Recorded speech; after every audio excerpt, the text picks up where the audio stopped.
Hello, My Religion friends. John Hilton here. Today we live in a world of instant communication, and there are pros and cons to the speed at which we text and tweet. On the one hand, we can get messages out quickly and more efficiently to share the good news of the gospel with others. But on the other hand, so much of what we write quickly vanishes. That's one reason why journals are so important. Journals provide a record that people in the future can learn from. For example, many of us have learned from Anne Frank. At one point in her diary, she wrote, "It's really a wonder that I haven't dropped all my ideals because they seem so absurd and impossible to carry out. Yet I keep them because in spite of everything, I still believe that people are really good at heart." Those words stir our souls when we think about the context Anne Frank was living in. And because she took the time to record her thoughts, we can still learn from her today. Now, I'm not telling you this to make you feel guilty if you haven't been journaling lately, although if you haven't been, it's a friendly reminder. I'm sharing this because of the recent publication of Brigham Young's Journals. This new resource provides a valuable perspective not just on Brigham Young's life, but also on the development of the Church of Jesus Christ of Latter-day Saints. There are lots of things that by studying Brigham Young's journals, you get to learn about some of these events that everybody knows about, but you get to learn about them from someone who is not always an apostle. He doesn't become an apostle till 1835. Not always the head of the apostles, not always the leader of the church. And that perspective of someone who's going through these difficulties and trials, like the violence in Missouri, and how they react to it, I think is invaluable to a Latter-day Saint today. In this episode of Why Religion, we get to dive deep into Brigham Young's personal journals and see the restoration through his eyes. It's going to be a fascinating journey. I'm your host, Professor John Hilton, and this is Why Religion. Each year, religion professors at Brigham Young University produce hundreds of publications on subjects related to the Church of Jesus Christ of Latter-day Saints. This podcast brings this research into one place to enlighten the everyday seeker of truth. Seek learning, even by study and also by faith. Interviewing the author, we discuss why the study was done, why it matters, and why the professor chooses to be both a scholar and a disciple. This is Why Religion. Research to enlighten your mind and strengthen your faith in Jesus Christ.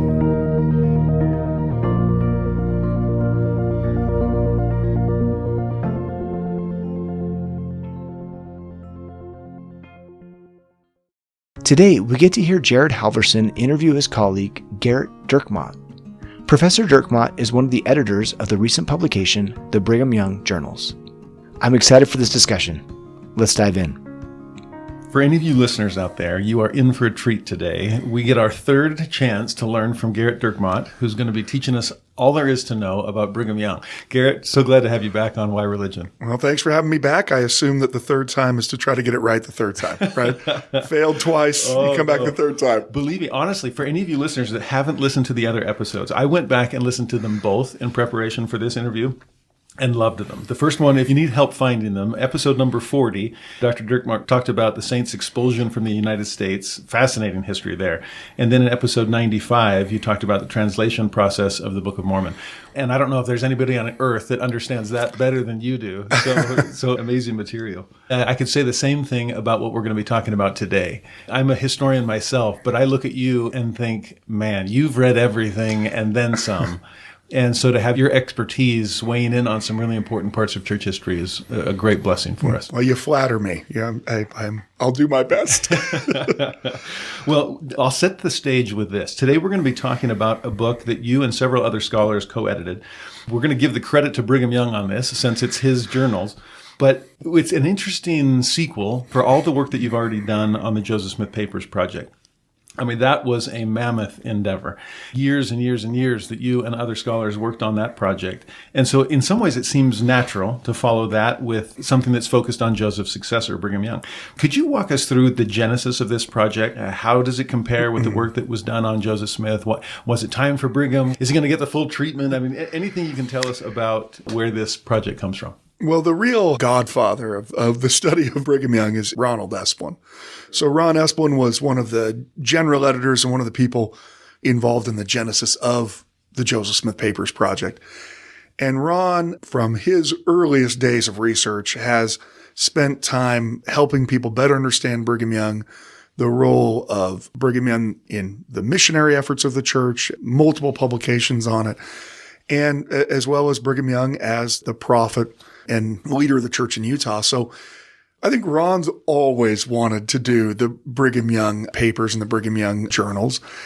But then, the Joseph Smith Papers that was a lot. It took well over 2 decades of work, and that's not counting all of the work that scholars are doing before it gets directed towards these volumes. So the Joseph Smith Papers were a massive undertaking. The church supported it. Obviously, it was published through the Church Historians Press. We had, without the Millers, without Gale and Larry Miller, that wouldn't have even been possible.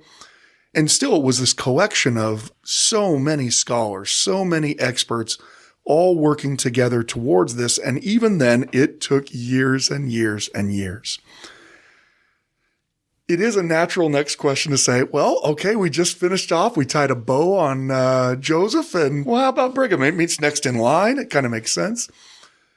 I don't know. I mean, maybe someday, but I don't know if there will be any time in the immediate future that the church will undertake a similar style project for Brigham Young. And one of the reasons why is the amount of sources is just, it's so much that it's overwhelming. It's kind of like you have a lot of chores to do around the house. I got to do this, I got to do this, I got to do this.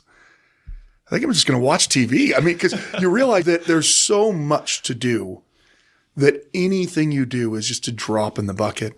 To give you an idea, there's around, depending on how you count Joseph Smith Papers sources, somewhere around 12,000 Joseph Smith documents. Some of them are big, some of them are little.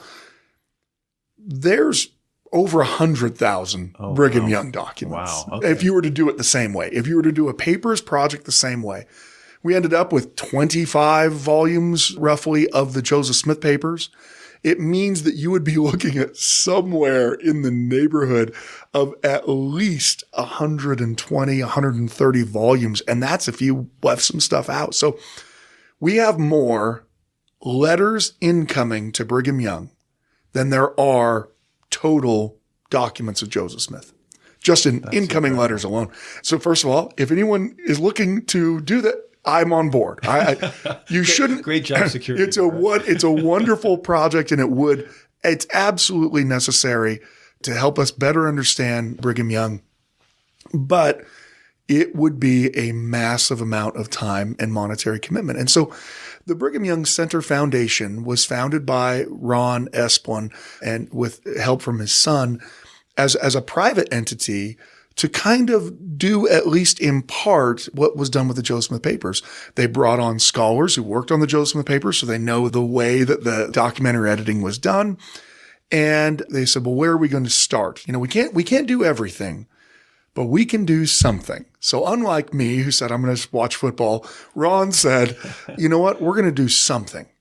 And so the first place to start was with Brigham Young's journals. And that actually makes great sense. So walk us through that part then. So you have this overwhelming abundance of material. Where to begin becomes an important question. And personally, I love the fact that this volume 1 is his personal journals, to be able to see firsthand what's coming out of his pen as he puts it to paper. What was that decision like for the team? Why start here? Yeah, I think for Ron and for Brent and myself and Andy Hedges, that it was the natural starting place because of exactly what you said. You can read an awful lot about a person. You can read an awful lot about what people have to say about someone, but you will never get the same type of insight that you get when it's them talking about themselves, when it's them saying, this is what I think is important today. I don't need to tell anyone listening that people in the 19th century kept their journals just about as badly as I do, and everyone else. I mean, that makes me feel better. Right. I am the worst journal keeper ever. Every 3 years, I'm like, I'm going to do it. And I write 2 entries and scene, that's the end of it. And so journals are sometimes a little bit difficult for people to get their arms around because they're sporadic. You get 3 entries in 1 month and you jump 4 months into the future. And so it's kind of hard to follow chronologically. But then also, most 19th century journal keeping is very brief. I mean, if you read most 19th century journals, not just from Latter-day Saints, from anyone, it's warm today. That's the entry. Okay. Well, way to preserve that for posterity. Yeah. And they do kind of, there's method to their madness because they use that as kind of their own little farmer's almanac. Like, oh, well, how warm was it in May of, how much rain was falling? So some of the entries are just kind of mundane. They're very, okay, Brigham, so you put in a well at your house. Okay. Good to know. I mean, but then there are others where you get this flashes of religious insight. And I think one of the cool parts about the journals is a lot of them are his missionary journals. And there's a lot of those entries that are just, walk 10 miles today. But they aggregate together to kind of help a reader see, look at the amount of sacrifice that Brigham Young is making for the kingdom. There are very few people in the early history of the church that were as constantly on missions as Brigham Young was. From the time he gets converted until, the time that Joseph by revelation tells him, hey, it's time to spend time more with your family. And then even then he goes back out on another mission. He is almost always out trying to serve, trying to spread the gospel. And so in a lot of ways, these missionary journals can really drive that home. As you read entry after entry after entry, you're like, it's like a 12-year mission that he's on. He's just constantly out preaching. That was one of the things that I took away from this reading as well. And just to see those little moments of, I felt the Spirit of God direct my words today, or I taught and my words were well received. And so whether you're studying missiology or church history, just to get into the mind of Brigham, it was a fascinating experience for me. I mean, honestly, all of us hosts on Why Religion, we kind of fight over who we get to interview and what we're going to read. And you lost. No, this one actually, because everyone was like, ooh, that's a whole book. Most of the time we just interview someone on an article. Okay. And I was like, dibs on that. I want to know Brigham from Brigham. And what you and the team did to bring him to life was such a blessing. So any of you listeners out there that really want to dig in firsthand, in fact, let me ask you, as a historian, what's it like to dig into primary materials like this? I mean, pen to paper, what's the process like to go from a handwritten journal to the kind of volume that we have here? It's full of scanned images and old photographs and maps and tons of footnotes. So lots of work. What was that like for you? I mean, for works like this, where you're taking, holographic or, handwritten journals, and you're turning them into something that are, able to be read by someone that's not my son, right? Because he can't read cursive at all because they don't teach him anymore. It's a painstaking process. I mean, they do multiple levels of verification. So you have an initial transcript that's created that's just, what does it look like it says there? And then you have a second level of transcript where 2 scholars both compare their, what they think is on the page there together. And then they do a third level of where they have, an expert in paleography go through and mark, even things as small as, okay, well, here the ink changed to a different kind of ink kind of thing, a different color. All that's to try to capture exactly what was written on the page. And, sometimes there's things on the page that are really meaningful that don't make it to every person's transcript because it's crossed out. So if someone's reading something and there's lines crossed out, they usually just skip over it. And a lot of times people will print just what was not crossed out. Well, to a historian, I mean, what he thought he was going to say and then decided against it is kind of also important. Like, I see here he wanted to say this, but he decided, you know what, I'm going to draw back. Getting the text right is the most important thing to start with so that everyone has Brigham Young's words. But the real work is the research to try to make those entries make sense. Oftentimes, because these are personal journals, Brigham Young didn't ever think these were going to be published. So he isn't giving people's full names. He isn't saying, Sister Cobb, and then, giving the entirety of their history. And that's part of what historians do. So when you read this book, or really if you're trying to learn history and you want to know it more deeply, you have to read footnotes. The footnotes are they are the gravy. They are what are going to take what is a relatively obscure passage and turn it into something that you're like, oh, well, now I know why that matters. Now I know why it matters that he went to Boston. I didn't know he was going there to go help with this, because he doesn't say that in his journal. So a lot of the historical work is really trying to help provide meaning through other sources. So Brigham might write in his journal that he received a letter from Heber C. Kimball. Well, that's fine, and you could leave that on the page, but what's much more helpful to someone is if you go dig out that letter that Heber C. Kimball wrote to him and say, Heber C. Kimball wrote saying, Brigham, I need more help here. And then you create this larger picture that makes the text more valuable. That's so helpful. And yes, I took the gravy as well. I read the footnotes. And again, it was amazing to see just Brigham raw, real. I was laughing thinking of the old Mark Twain quote that it takes a very closed-minded man to think of only one way to spell a word and realize, wow, Brigham was very open-minded. Yeah, boy, I mean, we talk about Joseph's lack of formal education. Brigham also is not very well educated. And his holographic, and when I say holographic, I mean those are journals that are written by his own hand. He's the one who wrote them. And this book contains both a collection of his holographic journals, and then eventually he gets a secretary or two, and the journal entries become, I mean, I hate to say this, they become much better written. And I mean, they are much fuller. There are much fewer mistakes than there would be writing, spelling, things like that. The others they're much more raw. And yeah, Brigham he is not asking Vanna to buy a vowel. I mean, he is putting it out there, and he creatively spells a lot of things.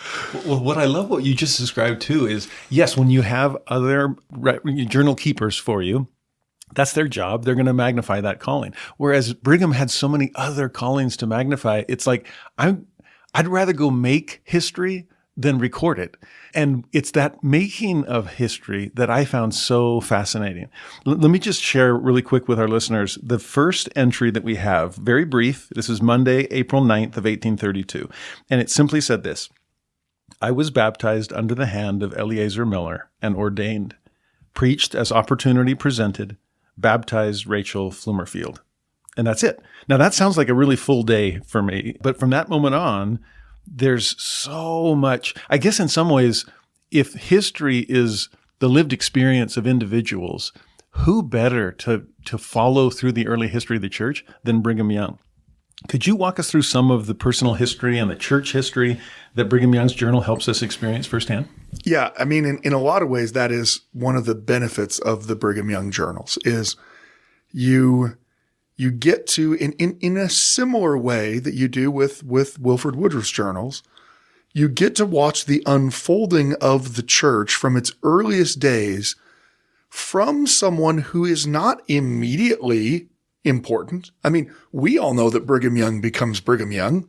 Brigham Young doesn't know that Brigham Young's going to become Brigham Young. Brigham Young's just a newly baptized person. And frankly, he's a little bit late to the party. I mean, he doesn't get baptized until almost 2 years after he first gets the Book of Mormon. Now, he's not just, it's not sitting on his shelf. It's not like every investigator I ever had on my mission. They were like, oh no, I'll get to that. He's studying it. He's reading it. He's praying about it. And it takes him a long time to come to that certainty. And so you start with a Brigham Young that is a convert to the church that took a long time to convert. I'm sure the missionaries working with him were like, yeah, this guy's probably going to go inactive as soon as we get him in the water, because he's so methodical about it. But then what you get to see from the journals is just how devoted he is. It might have taken Brigham a long time to come to where he was at, but when he got there, that is the only place he was. And one of the things you see from that first entry, right? I got baptized, I came out of the water, I started preaching to other people, and I baptized someone else. That's a very good microcosm of Brigham Young's life. Once he became converted, I mean, when you're converted, strengthen your brethren. Man, when he became converted, there was never a hesitation. And the interesting part about that, as you go through the journals, is one of the areas that Brigham Young, if you were to say, what are some of his human failings? I would say this is one of the ones where he struggles. He is certain that Joseph Smith is a prophet. And to the point where when people, in any way type of gainsay Joseph or the church, he doesn't have the ability to be like, hey, I see where you're coming from. Maybe Joseph was wrong about that. He doesn't have that ability because he believes Joseph to be the seer that God called, and he's just going to follow Joseph. And so it's an interesting aspect. I mean, for people listening who are like, well, I don't know that I've ever had this overwhelming, powerful experience. I feel like it's taking me time. It took Brigham Young a lot of time. But when he finally came to his testimony, he is the epitome of what the Lord said about putting your hand to the plow and not looking back. That hand is on that plow. Both hands are on that plow. And he never even considers taking his hands off. That's beautiful. Well, and talk about some amazing plowing that went forward, right? What are some of the moments in church history that Brigham Young's journal gives us some unique insight into? I mean, some of the great ones, of course, are the massive expansion of the church when the apostles go to England. I mean, you get firsthand insight from someone who's doing much of the preaching as well as the various things surrounding that. You don't get from his journals a good insight into the Zion's Camp March. That's where I think he leaves his journal at home. I mean, they're too busy, trying to not die of disease on the way there. But you get some great information surrounding the creation of the Kirtland Temple. You get really good insight into how Joseph is functioning in Nauvoo in the later days. I mean, and then you frankly get some of the best information you can get surrounding the aftermath of Joseph's murder and the decision to leave the country and the various persecutions that are going on. So there are lots of things that by studying Brigham Young's journals, you get to learn about some of these events that everybody knows about, but you get to learn about them from someone who is not always an apostle. Doesn't become an apostle till 1835. Not always the head of the apostles, not always the leader of the church. And that perspective of someone who's going through these difficulties and trials, like the violence in Missouri, and how they react to it, I think is invaluable to a Latter-day Saint today. If you're interested in more high-quality gospel scholarship, check out BYU's Religious Studies Center. The recent publication, Tender Mercies and Loving Kindness, the Goodness of God in the Old Testament, explores the characteristics of God illustrated in his interactions with his people, found in his covenants and laws, and in the revelation given to his prophets. We see in the lives of his servants people who emulate these character traits, and expressed particularly in the love and redemption offered to his children here in mortality. This volume is intended to inspire teaching at church and at home by bringing to light God's love and compassion. Tender Mercies and Loving Kindness can be purchased at your local Deseret bookstore or at deseretbook.com. We've been listening to Gerrit Dirkmaat tell us about the Journals of Brigham Young. In Part 2, we listened to Professors Dirkmaat and Halverson discuss specific journal entries and what they mean for us today. Gerrit, I have loved what we've talked about so far. You have walked us into Brigham Young's life, and through Brigham's life, you've walked us through some amazing moments of church history. I'm hoping that our listeners, are really intrigued by what they're going to see if they open this book, but also recognizing that, well, like what you said before, all those footnotes might scare off some readers. And if this is not something that people are going to put on their bookshelf, I would love to have our listeners have a chance to just hear Brigham. I wish we could see it. I'm going to have to do some spell checking in my mind as I read some of these. But I want to just kind of go rapid fire in some ways through this second segment and just channel my inner Brigham Young, read some of his journal entries, and then just let you respond to them. If there's more behind it that you want to bring out, if there's some insight into his character, his personality, his leadership, what else is going on during this time of church history. I just love to get a historian's mind on some of these journal entries. This one I thought was fascinating. Early on in his ministry, he said, "Received a visit from Priest Taylor. We bore testimony of the Book of Mormon and drowned him in his own words and let him go." Yeah, that's a great missionary comment there. So this is when they're actually on a mission in the East, and they go to Boston, and they were in Providence, Rhode Island. They go to Boston, and I'm not sure who Priest Taylor was. He's not a member of the church, obviously. And I love that entry because it demonstrates where the crux of Brigham Young's testimony lies.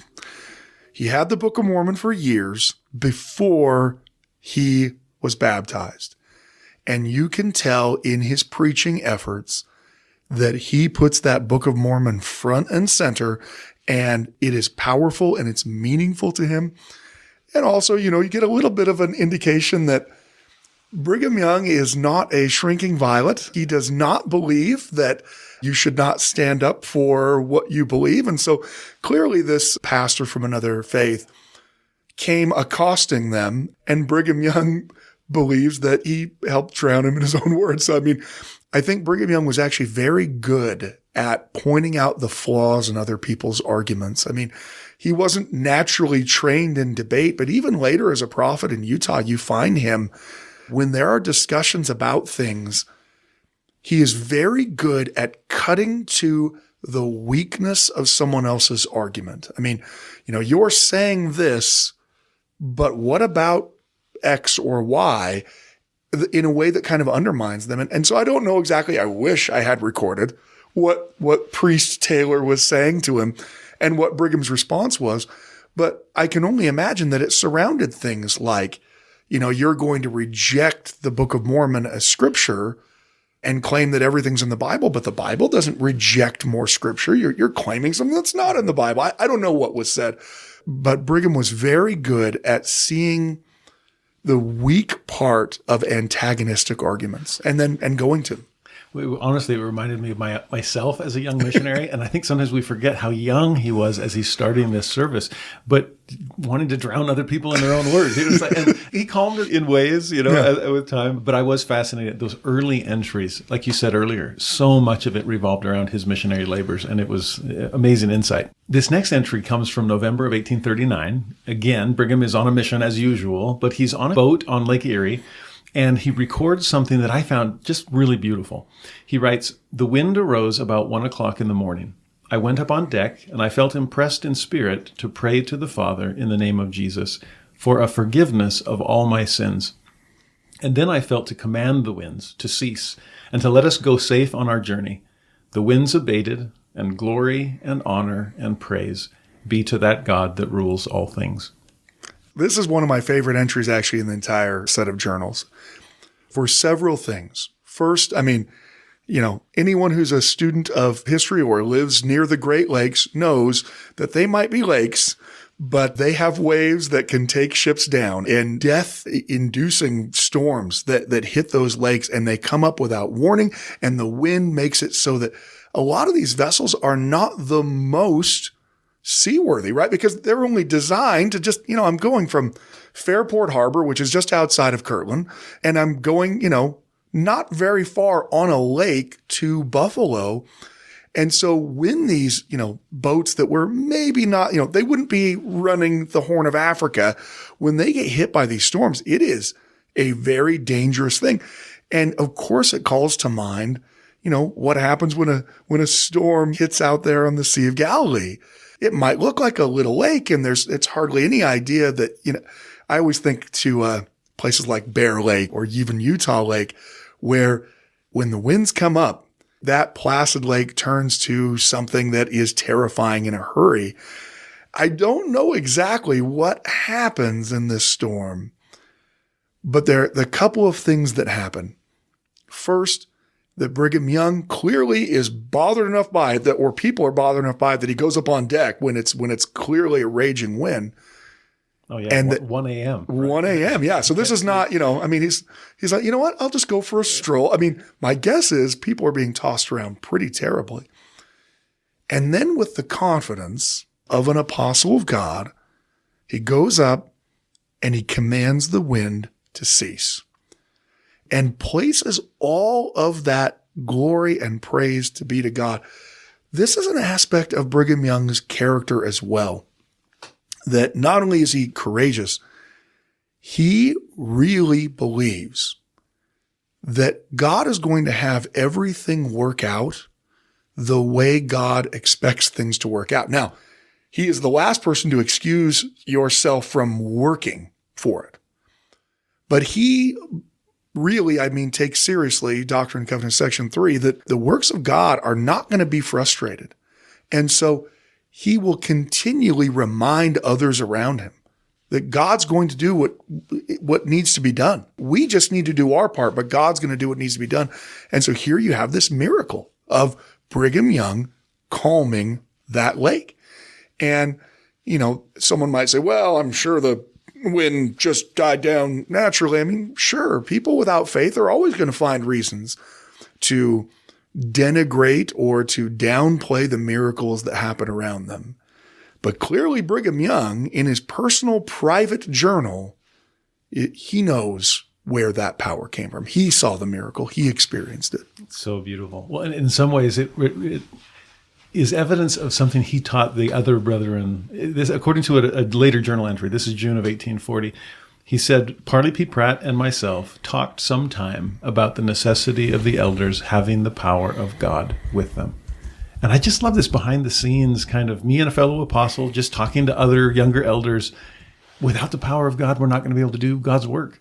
And for him calling upon God's power that night during the storm and throughout his ministry, just knowing that without the power of God, he could do nothing. And this is part of their mission that they are going on with the 12. And you do see this. Brigham is a mentor of these other apostles. He's telling them that, this is what we need to do. This is what we need to do. And look, everyone has different preaching styles, from your mission. And, some people lean pretty heavily into some of their secular knowledge. I don't know if he's directly making a commentary to Orson Pratt or not, but, Orson Pratt was an incredibly intellectual, intelligent man. And most of these men were actually pretty well-versed and very, secularly intelligent. And I see this as Brigham trying to rein them back in a little bit to say, you can drown someone in their words if you want. But in the end, they have to have the power of God in order for there to be a real conversion. And, they're working on, it's right around the same time that they're planning to try to get the Book of Mormon published in Liverpool. It's somewhere in that same time period. And I think that is a great example of what Brigham Young thinks needs to happen, right? We need the Book of Mormon here. We need the Word of God here. And yes, I'm sure you can also, win a few arguments by talking about the apostasy, but we need the Spirit and we need the Word of God. Beautiful. Great reminder for all of us as we try to share the gospel with other people. Now, in the midst of all these missions, he's so often away from home. I loved this brief journal entry, January of 1842. It's a Tuesday. And he just wrote, "This evening I am with my wife alone by my fireside for the first time for years. We enjoy it and feel to praise the Lord." Yeah, Brigham is going to be away from his family, almost more often than he's going to be around them in those early days of the church. And it's a difficult thing because, at this point, it's his second marriage. His first wife passes away. And so he has children from his first marriage. He then has children from his second marriage. So I can only imagine that it makes things even more difficult in the sense that, this is a blended family, if we were to use the terminology for today. I myself come from a blended family where my mother was married before, my father was married before. They both had children from their first marriages. They both married and then had children in their second. I'm from their marriage together. On top of that, financial security is incredibly difficult because they are constantly being driven out of everywhere they go. So if you think about the difficulties that would be weighing on you at home, I mean, not only is there the absence, but then there's all of the secular difficulties as well. There's the bills that pile up and the crops that you have to find some other way for people to hoe and plant. And then the fear of mobocratic violence that's also there. So I think one of the great underappreciated aspects of Brigham Young's life is that how much he sacrificed for the gospel and for the church. When we think of Brigham Young, only as, the prophet, Lion of the Lord there in Utah and directing people out on missions, a cynic or a critic could be like, well, sure, he's going to send, Bill out on a mission for 2 years, but I mean, why isn't he? Brigham will have spent more time serving God on his missions than almost anyone. And he's out away from his family so much that eventually it necessitates a revelation from God. It takes Joseph Smith receiving a revelation telling Brigham Young in 1841, hey, it's now time for you to stay in Nauvoo. It's now time for you to be with your family and to help build them up financially and spiritually and emotionally. And then, of course, to also help Joseph with things. And you actually see this as kind of a transition. You don't see it as clearly in the journal itself, although you can if you use the footnotes. But it's really this 1841 period where Joseph begins to really just offload the keys and responsibilities. Now it's not the great meeting where he gives the keys in 1844, but he begins to give responsibilities that are only supposed to be for the first presidency to the Quorum of the 12. And it starts with Brigham Young. It starts with the Lord giving a revelation saying that Brigham Young should stay, build up his house and his family. And almost immediately thereafter, Joseph, in August of 1841, they're supposed to have a conference, and the Quorum of the 12, when it was originally created, was supposed to have authority. They don't have something like we call today, general authority. That's later. We get later terminologies. But the Quorum of the 12 was supposed to be a traveling high council. And you're thinking, well, big deal. I know like 17 people that are high councilmen right now. Today in the church, you're not impressing anyone by saying, well, I'm a high councilman. It's like, well, you and 200,000 other people. Because however many stakes, there's 12 high councilmen. But back then, there was only one, right? So there was only one high council. And then there was also the traveling high council, which is what the Quorum of the 12 was. And so they had this general authority power everywhere that wasn't the headquarters of the church. So on their missions, all the different branches, a lot of what they did on their missions, you get this from Brigham's journals. They're stopping at various branches of the church. They're ordaining people. They're settling disputes. But in Nauvoo itself, they didn't have administrative authority. And so in August of 1841, there's a conference that Joseph is supposed to lead. And instead of Joseph presiding, there's Brigham Young standing up there. And everyone obviously sees it as something that's not supposed to happen, because Brigham starts off by saying, I hope no one thinks I'm trying to usurp any authority up here. I'm up here because Joseph asked me to do this. And the reason why Joseph wasn't there is his young child, Don Carlos, had actually died the night before, and they were actually burying him that morning. It's a terrible, horrible tragedy. Joseph shows up for the afternoon session. And what he starts off by saying is, yeah, Brigham did do exactly what I told him to do, and then said, the time has come for the 12 to stand next to the first presidency and to relieve me of some of the burdens, and so that I can spend more time translating, because he's working on the book of Abraham. So you really see this transition of authority and more responsibility. And, I know it's kind of a flash forward, but I think that's part of the reason why, for all the people that wonder, who was supposed to take over after Joseph, almost no one in Nauvoo wonders that, right? The people who joined Sidney Rigdon, there's like 12 of them from Nauvoo. Most of them are joining from Eastern branches or recent converts. Same with James Strang. Very few of them that are in Nauvoo go after these various apostate groups, because the people in Nauvoo are well aware that the Quorum of the 12 has been given this authority by Joseph. They can see it. They're experiencing it. They know it's not an outlier to them the way it can be presented to other people. Well, that was one of the things that amazed me. Again, firsthand account of the martyrdom has just occurred. Brigham Young rushes back to Nauvoo from the east and writes this on August 8th, 1844. This is just a pivotal moment in church history, and here we have it preserved in Brigham's own diary. He wrote, "This day is long to be remembered by me. It is the first time I have met with the church at Nauvoo since brothers Joseph and Hiram was killed. Now Joseph is gone. It seemed as though many wanted to draw off a party and be leaders, but this cannot be. The church must be one, or they are not the Lord's. The saints looked as though they had lost a friend that was able and willing to counsel them in all things. In this time of sorrow, my heart was filled with compassion. After Brother Rigdon had made a long speech to the saints, I should think 5,000, I arose and spoke to the people. My heart was swollen with compassion towards them, and by the power of the Holy Ghost, even the spirit of the prophets, I was enabled to comfort the hearts of the saints."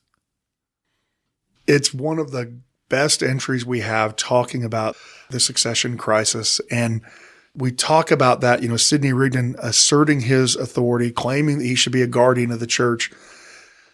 And it pains Brigham Young, in part because Brigham knows that the keys of the kingdom have been given to the Quorum of the 12, that this isn't a popularity contest. And in fact, Brigham often refuses to really engage in it because there are other people, like Orson Hyde wants to write a gigantic missive that tells everyone exactly how the keys were given. And Brigham Young's response is, well, we have the keys. We don't need to waste our time with that.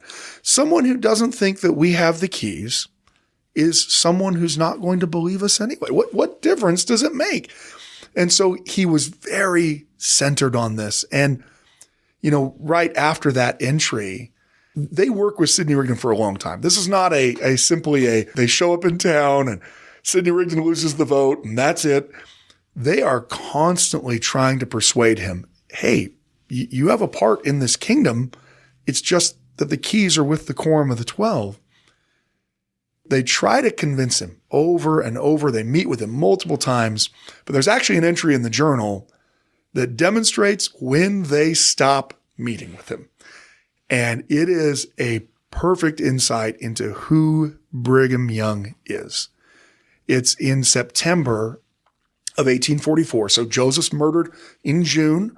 They hold the major meeting in August where the church votes to adopt the Quorum of the 12 as their leaders, to follow them as their leaders.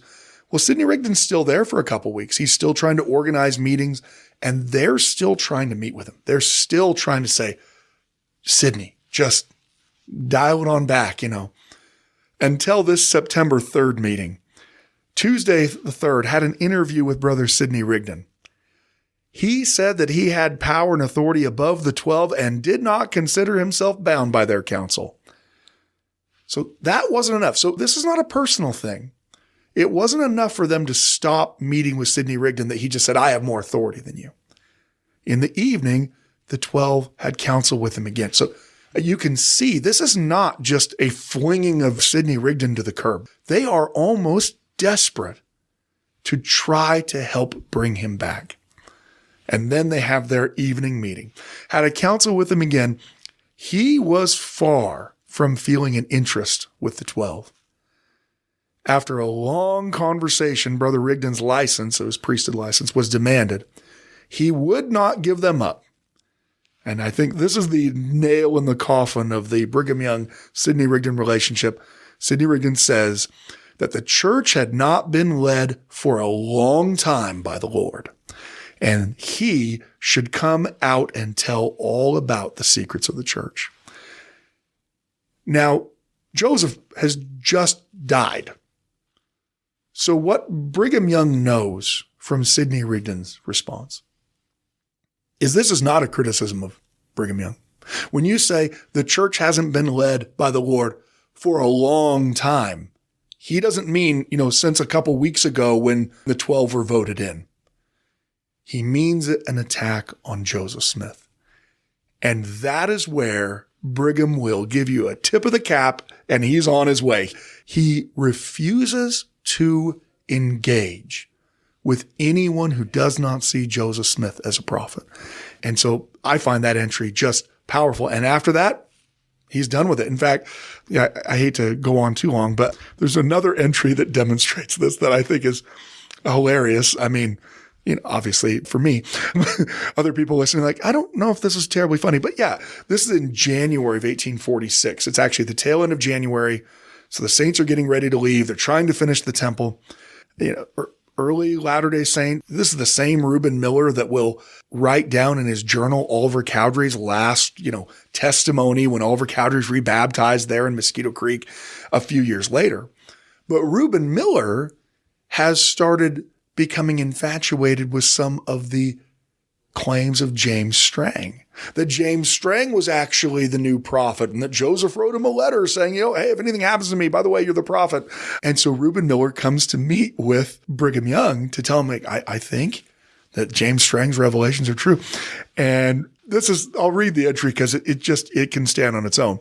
He being considerably bewildered by Strang's newfangled revelations and rendered him almost devoid of reason, although apparently honest in what he was doing, he said that the word of the Lord would be decidedly satisfactorily to him upon where I said. So sometimes people say, well, how come Brigham Young didn't receive revelations? In his journal, you have this revelation from God that's recorded. It's not published in the Doctrine and Covenants, but that doesn't make it not a revelation. He receives this revelation. It says, thus saith the Lord unto Reuben Miller through Brigham Young, that Strang is a wicked and corrupt man, and that his revelations are as false as he is. Therefore turn away from his folly, and never let it be said of Reuben Miller that he was ever led away and entangled by such nonsense. That's a powerful revelation. So this is how Brigham ends the entry. Thus saying, I left him, my time being too precious to be spent in hearing and even talking such trash. That's like a great tweet now. But you get this sense that people who are attempting to take the kingdom in a direction that Joseph did not take it, they are anathema to Brigham Young. And, while we're on the topic, I would just say that there's a lot of people today who do not appreciate the fact that you have the gospel that you have because of Brigham Young. A lot of the doctrines that every Latter-day Saint listening just thinks, oh yeah, sure, that's wonderful, that's great, were incredibly controversial doctrines in the early church. And all of these apostate groups, as soon as Joseph died, they tried to take the church away from the doctrines that you love. For instance, none of these apostate groups maintain the doctrine and practice of baptisms for the dead. Now, I would guess most people listening, that's one of their favorite doctrines. No one's ever, had a faith crisis sitting on the edge of their bed saying I don't know. If God really provided a way for everyone to be saved, there's no way this church is true. I doubt that that's happened for almost everyone listening. They love it. I love this idea that God takes everyone. But in Joseph Smith's time, it was incredibly controversial because the most fundamental principle of Protestantism, as is you have to accept Jesus in this life. And baptisms for the dead completely undermine that. And so when they break away, they reject temple endowments and temple covenants. They reject work for the dead. They reject eternal sealings. They, of course, reject plural marriage as well. For Brigham Young, some rejected the idea of leaving the country and going to Mexico. For Brigham Young, it was very simple. If Joseph taught it, then we're going to do it. But we really have to leave Nauvoo? I mean, all of a sudden, did Joseph teach it? I mean, go back to rule 1. Rule 1 is if Joseph taught it, I don't care if it's not popular. I don't care if people don't like it. I don't care. We're going to follow what Joseph taught. That's beautiful. It's honestly, you've given me I think you've given us all this taste of Brother Brigham speaking, thundering from the pulpit of the page, right?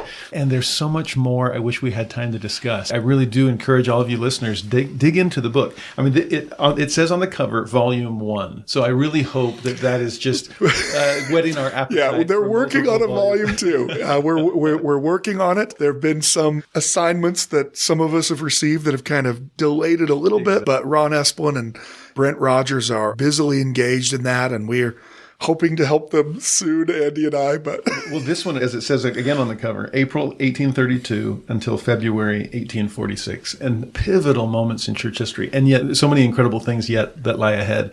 To close off this portion, and again, I wish we had time for everything. There's some beautiful entries about the temple, for example, and continuing to build the temple in Nauvoo even after Joseph's martyrdom, and the famous stories of Brigham ready to load up his wagon and head out, but turning around and, no, these saints need to be endowed, and so I'll stay a little longer. Yeah, if there was any reason to read the journal, just for that final entry alone, where he's ready to leave, they believe an army's coming to kill them, and he sees the saints just lined up. No, we're not. We need our endowment. Yeah. And there's something about a story that we're familiar with, but then hear it straight out of the horse's mouth, right? To get Brigham's take on it. Well, last question in this segment. Brigham Young has taken a lot of heat over the years. You've hinted at some of the things that people might raise as far as concerns, whether it's his strong-willed leadership style, his participation in plural marriage. Later, we'll see his rhetoric during the Mormon Reformation, all kinds of different things. Even more recently, there's been portrayals in the media of Brigham as some kind of unhinged religious fanatic, which is so unfair to the real man behind these kinds of caricatures. I'm curious, from someone who has spent so much time with Brigham himself, what do you think his journals reveal about him that modern misunderstandings just tend to miss? I would say, I mean, speaking especially to, some more recent portrayals in either horribly researched or deliberately deceptive, series on various streaming platforms, fundamentally, Brigham Young is a pacifist. And that comes through in ways in this journal and in his other things as well. So, Hollywood wants to portray, well, if he's a religious person, then he must also, if he's a zealot, then that means he's saying, let's kill the heretics and move on. You actually see the exact opposite. And in this journal, you have in September of 1845, you actually see this on full display. Now, by September of 1845, Latter-day Saints are being murdered outright. Edmund Durfee shot in the back by the mob, and when his house and his barn are burned down. Latter-day Saints are being driven from all of the outlying areas that they live in Illinois and being brought back into town. And anyone who supports the Latter-day Saints are themselves being threatened. And at the time, Sheriff J.B. Backenstoss, who is not a member of the church, but he's trying to prevent this. I mean, he's the sheriff of Hancock County, and there are mobs going around and burning people's houses and farms and shooting people and murdering them all over the county. So he keeps trying to raise forces, but the mob just, they attack down in the south and then they attack up in the north. and he's flailing around. And I think things get a little bit personal for Backenstoss when a group of mobbers start chasing him, trying to kill him, shooting at him because they catch him kind of alone on a road to Nauvoo. And so it's a fun story for Latter-day Saint history because he comes running.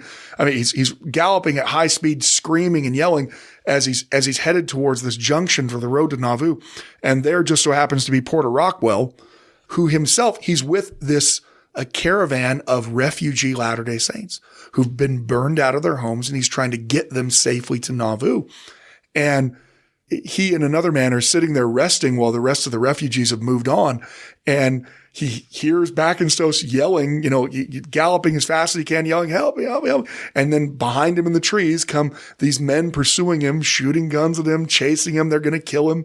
And Porter Rockwell takes a shot, and the lead pursuer is pursuing no more. And Porter Rockwell didn't know how to spell, but he knew how to aim. And after that, Backenstoss is, he's even more outraged. They've just tried to kill me. And so he tries to raise this gigantic posse, 600 men. And his plan is to march on Warsaw and just level it, and to march on Carthage and just level it. And he asks Brigham Young, "I need you to turn out 600 men so that we can go after them. And this is going to be a bloodbath." And Brigham Young refuses to follow through on this order because he knows that the end result of it is that people are going to die. And not just that the mobbers are going to die. I mean, Latter-day Saints are going to die. I mean, if this is a pitched battle with the mob, then people he loves are going to die. And he writes a letter to George Miller, and he says that we wish to take every precaution. Therefore, we think it impolitic to take the cannon from this place to go out on this posse. We wish you to use your influence with Colonel Backenstoss, the sheriff, to preserve the lives of the brethren. All things are working well for public peace, and we cannot be too particular and express in our counsels that the officers be wise in all their movements and save the lives of their men. The life of one good man is worth 1,000 murderers. Backenstoss, by the way, is shocked because the whole reason he's trying to raise an army is to defend the Mormons. And when push came to shove, Brigham Young made the decision, no, we just need to get everybody gathered to Nauvoo and we need to get out. Now, there were enough Latter-day Saints in Nauvoo that they could have leveled Hancock County. I mean, they certainly had the upper hand, which is part of the reason why other Illinoisans claimed that they were such a threat. But you see this actually throughout Brigham Young's tenure as a prophet. And so while Brigham Young will, as governor, have to take actions that will obviously, look, there are people that are going to be arrested. There are people that are going to die. There's things that take place. Painting him as someone who revels in bloodshed, as someone who isn't desperate to find a peaceful solution is just not accurate. And he gives an account one time of when violence is pretty bad. Oliver Cowdery says, we need to keep our powder dry, which is a nice Revolutionary War terminology for we're going to be shooting people. We need to be ready at moment's notice to defend ourselves with guns. And Brigham Young's response to him was, we need to keep our faith in God. That, powder dry, that's wonderful. But what's really going to decide the battle is God. And I think that he has a nature that is certainly not portrayed by the poorly researched, non-historical, non-PhD historian people putting things out in Hollywood series. If you're interested in reading the Brigham Young Journals, we've provided a link to where it can be purchased in the show notes and on our website, whyreligion.byu.edu. We've also linked to other articles and podcast episodes with Professor Dirkmaat. But for now, it's time for our last segment, Part 3, where we get a little more personal. Here, Gerrit shares how his in-depth studies of church history have strengthened his faith in Jesus Christ. I wanted to ask on a more personal vein, after our discussion of Brigham Young, your work as a historian has brought a unique set of eyes to the history of the church. And I think too often it's people that are dabbling in church history that seem to struggle in their faith, when a deep dive would help them get reestablished. There was an entry from Brigham in 1845 where he wrote, "We took great delight in perusing the history of the church in its infancy." And I thought, what a perfect encapsulation of our conversation today, of so much of the work that you've done throughout your career. And so let me ask you this, by way of your own personal experience. Why do you take such great delight in perusing the history of the church? What has that done for you? That's a good question. I don't even really know how to answer it, in the sense that the reason why I've always loved history. Okay, so I loved it from the time I was a kid. I wanted to be a historian. I wanted to teach history.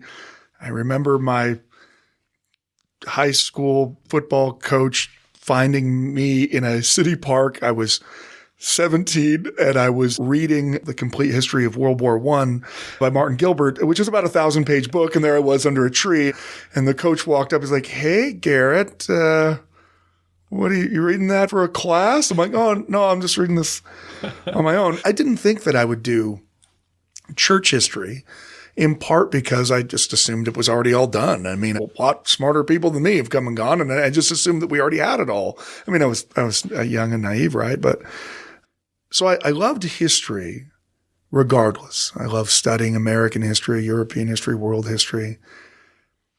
When I came to have a testimony of the gospel of Jesus Christ, when I came to know that Joseph Smith saw Jesus, that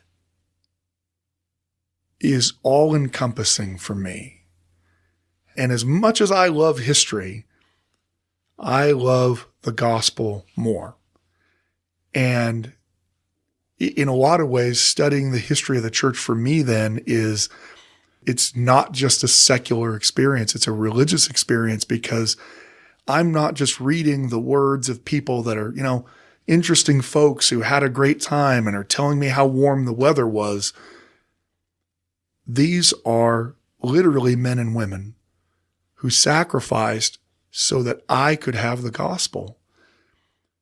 If the temple covenants that we make are what are necessary for people to become like their Heavenly Father, then how we have those temple covenants, how we have that priesthood authority, how we know what the Lord wants us to do, is the most important thing that any of us could possibly spend our time on.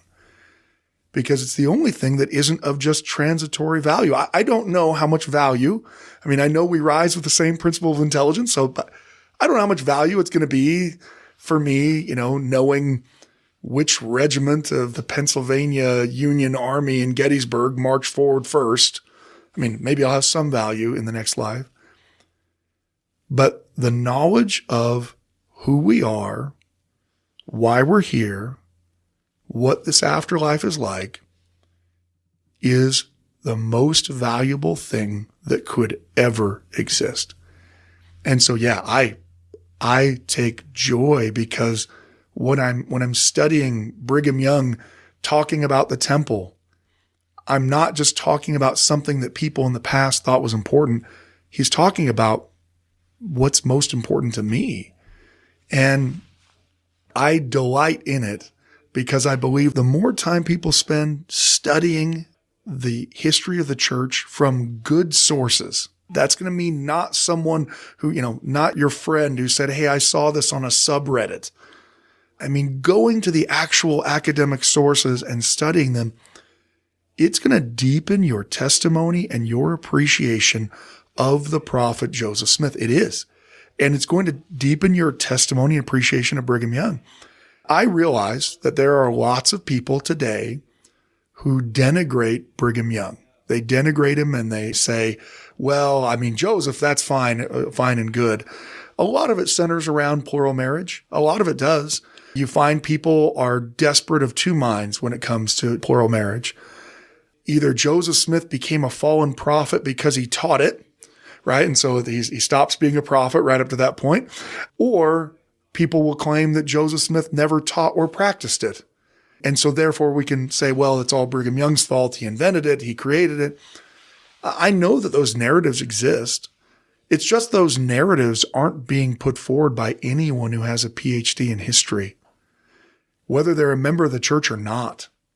And so when someone's confronted by those things, the first question they need to ask themselves, why is this someone on their YouTube channel in their mom's basement telling me this?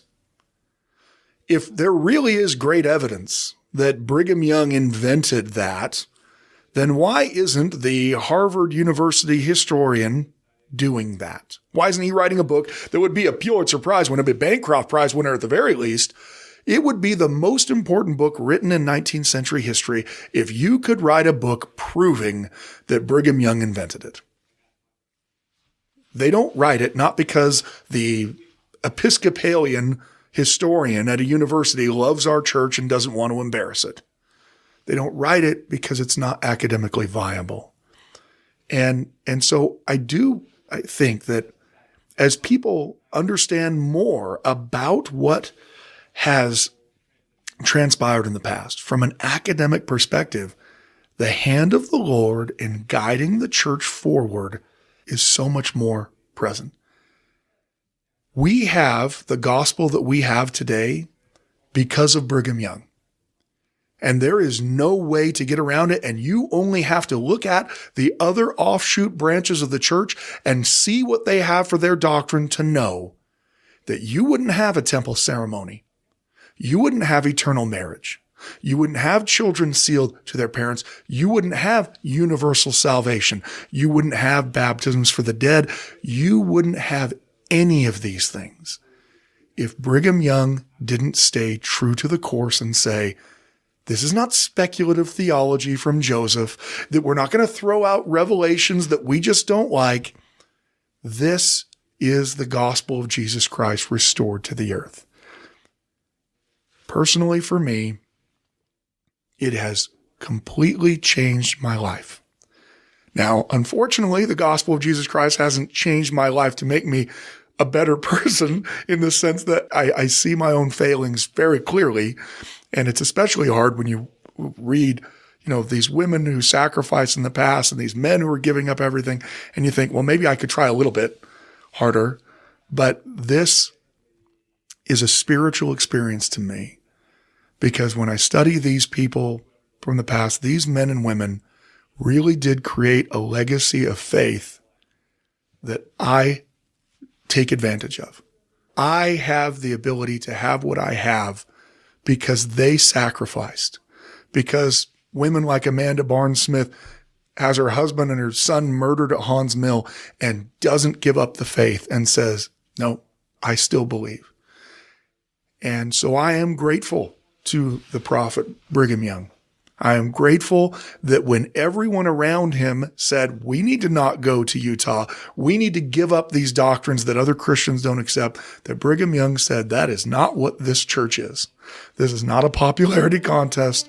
This church is the kingdom of God on earth. As God gives revelation, we follow it. And I believe that people who study the history of the church from credible sources will see the hand of the Lord in that study. And I personally believe because of it. A lot of people have a testimony of Jesus because of the Bible, and I absolutely believe the Bible's true. But for me, my testimony of Jesus, the reason I know that he's my Savior, comes from Joseph Smith. And so when people denigrate him, it is personal to me. The only reason I know I have a Savior is because I know Joseph Smith saw him and talked to him. And not just once, multiple times. And not just alone, with multiple people. The testimony of the prophet Joseph Smith is the irrefutable testimony that Jesus lives, that we can be saved from our sins, and that everyone will be resurrected. And so I hope we cling to that when we have questions we can't answer and we go through difficult times. We remember what it is that we have that's been given to us by the revelations through the prophets. Thanks for listening to Why Religion. This podcast is a production of religious education at Brigham Young University in Provo, Utah. My name is John Hilton, the host and producer. The Why Religion podcast team also includes professors Phil Allred, Rob Eaton, Jenna Erickson, Casey Griffiths, Jared Halverson, Travis Searle, Hank Smith, and Brad Wilcox. We give special thanks to Leanne Kopus for her work in coordinating all of the podcast logistics. We also sincerely thank our team of brilliant BYU students who create original music, promotional materials, and do the podcast editing and mixing. If you enjoy what you've heard, please like and subscribe to Why Religion and leave us a rating. This really helps others discover the podcast. And join us next time as we continue to bring the Everyday Latter-day Saint fascinating gospel studies done by BYU religion professors to enlighten your mind and strengthen your faith in Jesus Christ.